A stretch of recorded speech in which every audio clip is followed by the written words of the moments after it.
Kasepuhan Ciptagelar.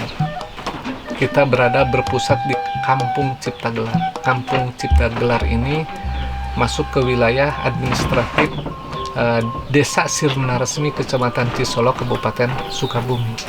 Tapi kalau berbicara Kasepuhan Ciptagelar, ini ranah adat nih. Maka ini yang disebut dengan kewilayahan Banten Kidul. Banten Kidul ini sebuah sistem tatanan wilayah, sebut saja zaman sebelum adanya pemerintahan. Karena Indonesia kan 1945. Kasepuhan ini sejak 1368. Artinya, Banten Kidul ini sudah eksis sejak 1368 sebelum adanya pemerintahan.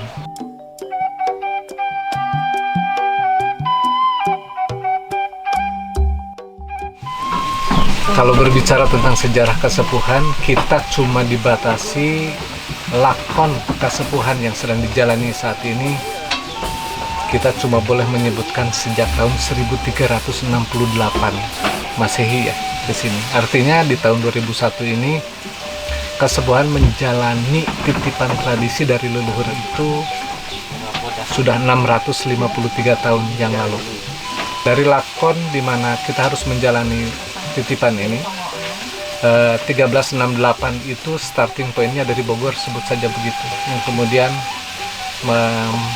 mendapatkan tugas untuk berpindah dalam proses perintah wangsit dari leluhur, berpindah ke satu tempat, ganti nama, berpindah lagi, ganti nama lagi, berpindah lagi, ganti nama lagi. Ini Ciptagelar ini adalah tempat kepindahan sejak 1368 itu yang ke-19. Jadi telah melewati 19 tempat dan 19 kali ganti nama. Nah, sebelum Ciptagelar ini namanya Cipta Rasa, itu era tahun 1982 sampai tahun 2001 ya. Nah, sebelum Ciptagelar ini, Cipta Rasa, dari Cipta Rasa sampai 1368 itu kita menyebutnya Kasepuhan ini mendapatkan perintahnya untuk semacam menyembunyikan dirinya, kayak gitu. Maka kemudian ketika mendapatkan perintah untuk berpindah ke Gunung Karancang, ke sini dari Cipta Rasa yang jaraknya 10 km dari sini, Kasepuhan mendapatkan perintah dari leluhur itu untuk menggelarkan kembali tatanan leluhur yang barangkali itu sudah cukup lama disimpan. Maka namanya pun ada kata gelar. Gelar itu adalah memperlihatkan atau mempertunjukkan.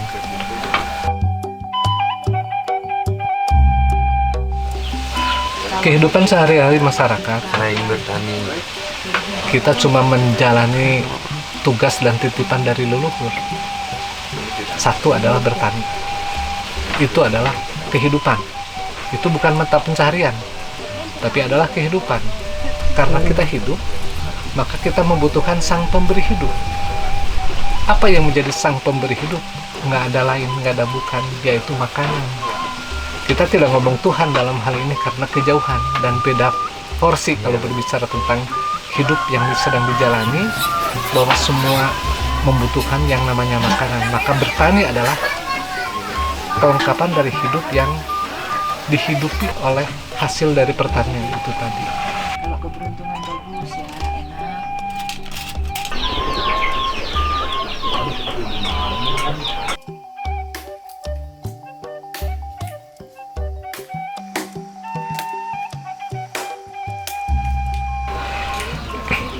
Sebagai ciri dari masyarakat adat, kita memiliki ciri yang mandiri, tapi juga sebetulnya itu adalah ciri mandiri di mana masyarakat tradisi di dunia manapun, baik di tanah Nusantara sampai negara manapun juga, yang di luar negeri sebut saja begitu.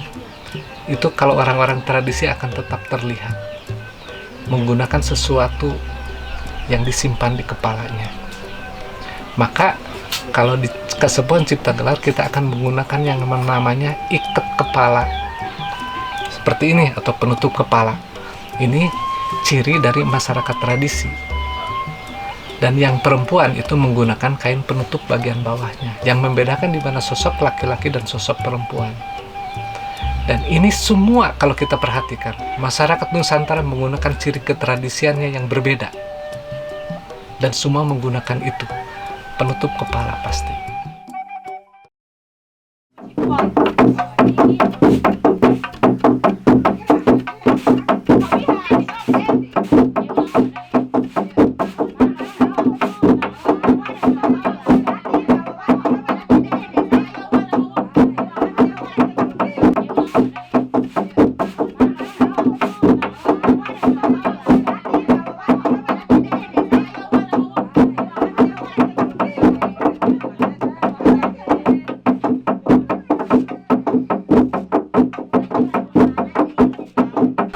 Ini padi. Itu tradisi kesenian seperti topeng, seperti jipeng. Ini tarian lisung namanya. Tujuannya itu untuk menghibur hati doang sih. Kesenangan. Kesenangan.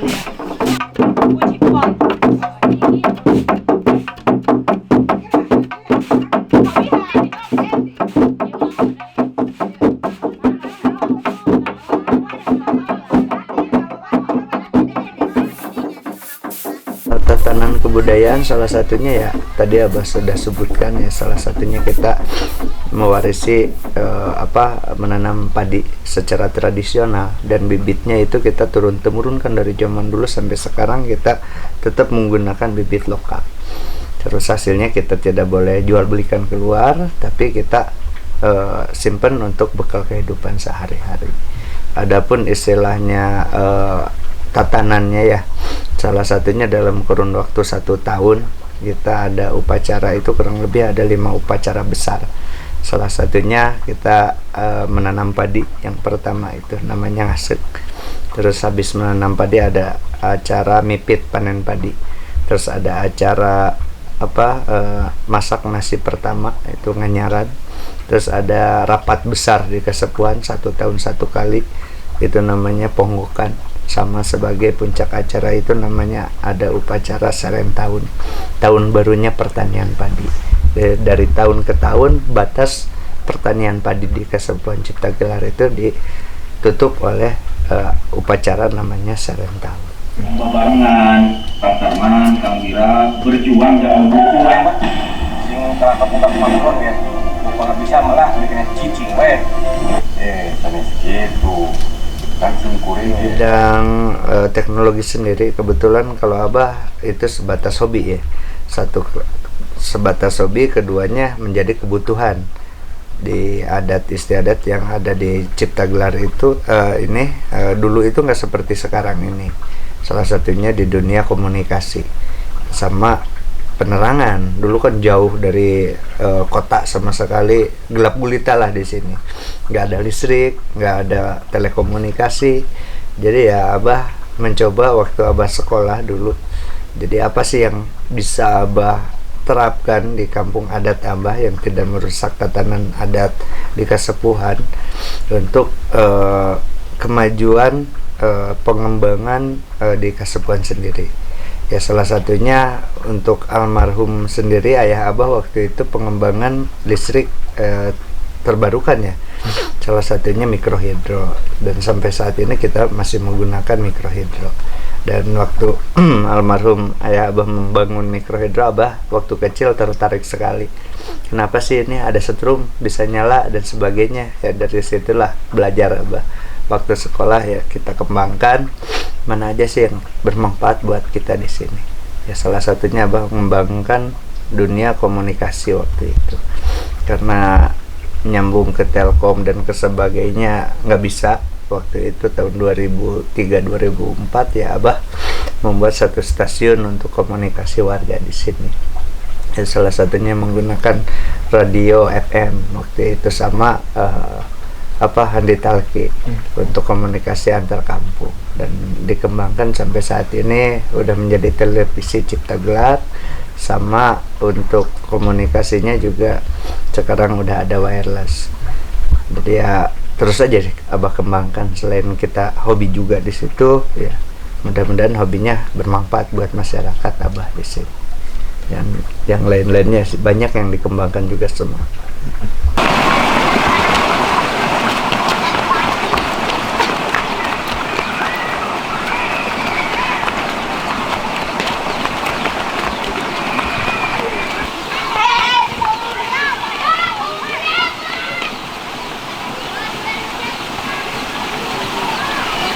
dari ilmu hari ini yang modern, tetapi yang tradisi adalah keseimbangan.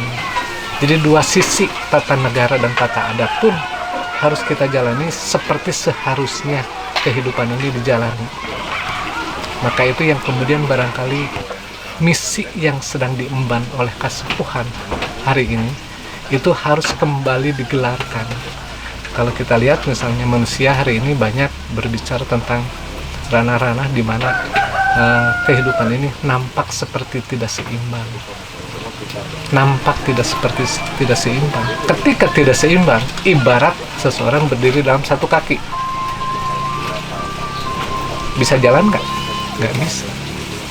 Artinya, untuk bisa jalan itu, supaya bisa jalan lurus, maka kedua kakinya harus berada di posisi yang sama, yang seimbangnya seperti kaki kanan dan kaki kiri, supaya jalannya lurus. Kalau berdiri jalan saja susah, nanti maksudnya kalau berdiri dalam satu kaki jalannya pun susah, dan kemudian ketika ada yang nabrak, bisa nabrak sana nabrak sini. Nah, kehidupan hari ini banyak orang hidup di tatanan modern, tetapi ketradisiannya sudah hilang. Tatanan keadatannya yang akan kemudian menjadi adab sudah hilang. Banyak orang hidup di ageman kepercayaan keagamaan. Itu ranahnya kita nyebut batiniah. Lahiriahnya butuh diseimbangkan supaya lebih selaras lagi antara tatanan yang menjadi anutan dalam laku hidup kita hari ini, supaya lebih seimbang lagi melihat segalanya antara hidup manusia dengan alam dan lingkungannya.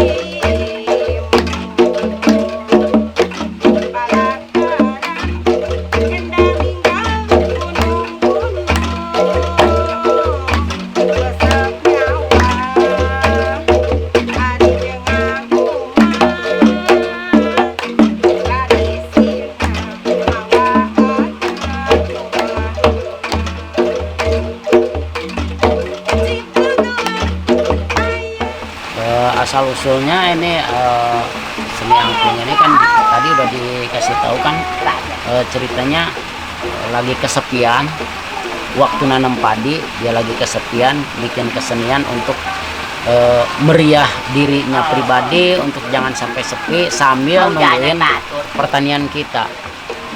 Makanya bikin seni angklung itu untuk di saung ladang, di saung sawah, di saung ladang.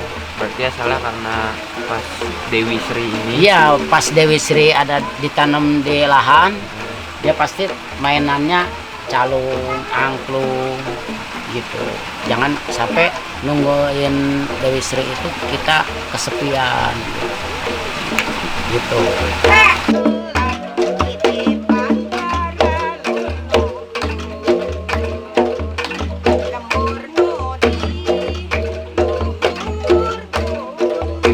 Yang ada di Sunda itu sekarang kebanyakan di sekolah-sekolah angklung yang dua-dua, itu namanya angklung buncis, cuman dua aja, ada dua, Dua baris. juga nggak pakai daun, nggak dibuletin gitu. Ini kan ada artinya. Jadi 7 orang, 5 angklungnya, 2 dog-dognya, jadi 7 orang. Kalau ada yang mau nari, mau nyanyi, itu sampai 8-10 orang. Ini dari bambu, ini bambu surat yang lebih baik, itu lebih bagus gitulah. Kalau dibikin dari bambu surat, karena suaranya bagus, juga kekuatannya lebih daripada bambu-bambu lain. Terus juga dililitnya ini sama rotan. Ini rotan, terus daunnya ini juga daun rotan. Kalau untuk undangan sendiri kulitnya? Ini kulitnya kulit kambing. Kulit kambing. Kulit kambing. Ininya bambu, terus pakai dililit rotan, terus pakai kulit kambing.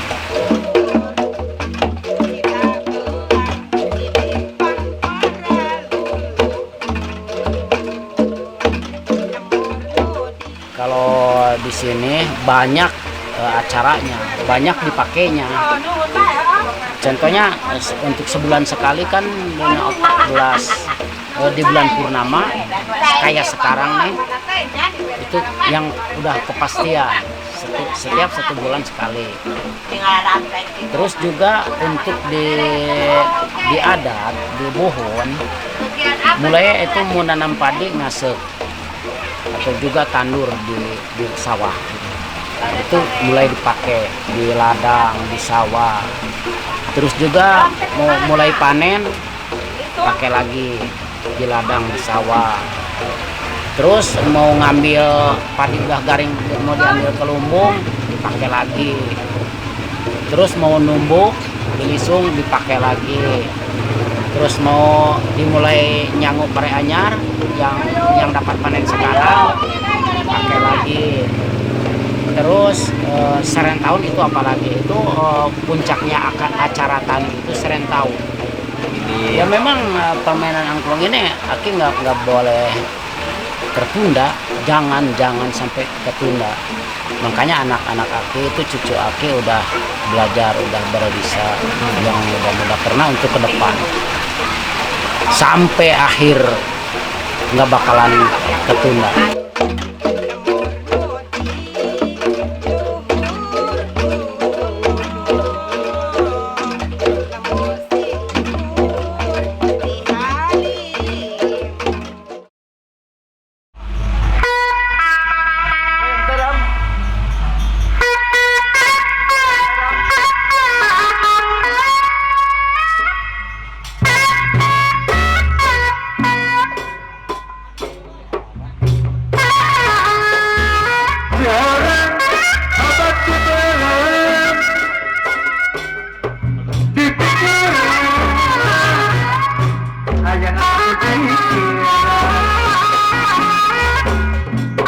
Acara yang berlangsung di Kasepuhan ini ada acara yang memang secara rutin dilaksanakan, ada yang bulanan dan ada yang tahunan.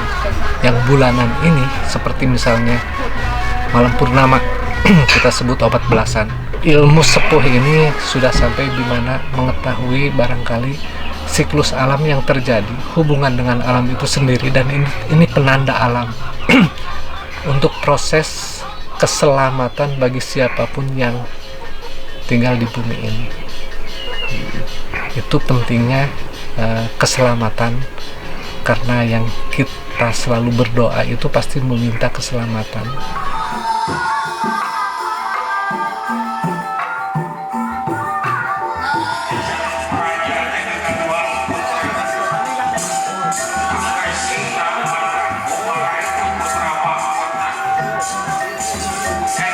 Goreng ya.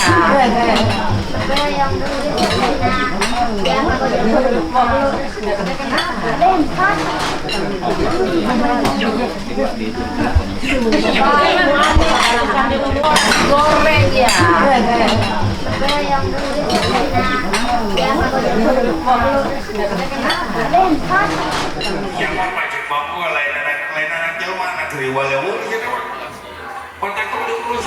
Ada tunai laruya baina wa umatina wali jadina wali jadatina wali walina wali watina wali krobina wali krobatina wali sayin wa jamil muslimina wal muslimati wal mu'minina wal matiyal kubur bisa apati kubur bisa apatna Rasulullah sallallahu alaihi wasallam sayyulillahi lahmal fatihah. Bismillahirrahmanirrahim. Alhamdulillahirabbil alamin arrahmanir rahim maliki yaumiddin. Iyyaka na'budu wa iyyaka nasta'in ihdinas siratal mustaqim siratal ladzina an'amta 'alaihim ghairil maghdubi 'alaihim waladdallin.